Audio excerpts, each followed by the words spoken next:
கோயில் அந்த காலத்துல உலகமெல்லாம் பிரசித்தி. யாருன்னா கொஞ்சம் அலங்காரம் பண்ணிட்டு போனா நீ என்ன அர்ஜுனன் நினைப்பான்னு கேட்பான். யாருன்னா கொஞ்சம் வீரம் பேசினால் என்ன அர்ஜுனனா? அந்த காலத்துல அர்ஜுனன் தான் சகலகலா உள்ளவன். ஒரு பையனை கேட்டேன் சகலகலாவத்தம் பார்த்து, யாருன்னா கமலஹாசன்.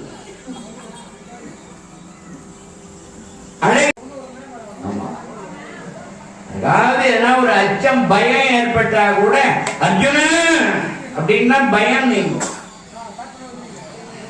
இன்னைக்கு இடி இடிக்கும் போது அர்ஜுனா அர்ஜுனான்னு சொல்லுவாங்க.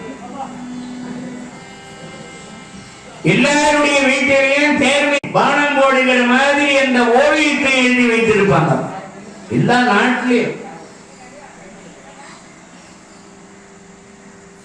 இப்பேற்பட்ட ஒரு மாவீரன் நமக்கு கணவனாக கிடைத்தார் மகிழ்ந்தாள்.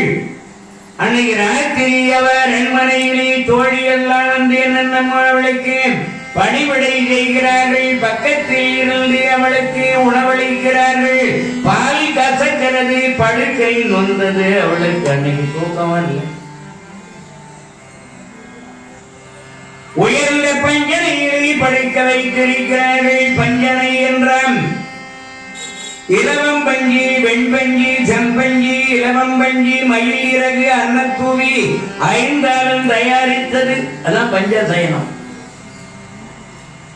பட்டி விரித்து அதன் மீது கம்பறிந்த மலர்களை பரப்பி அத்தரு புனகு ஜப்பாதெல்லாம் போட்டு அறிவேலே இவளை படுக்க வைத்திருக்கிறார்கள். கடகடனை பொருளுகிறாள். கண்ணு தொறி தொறின்னு போகுது.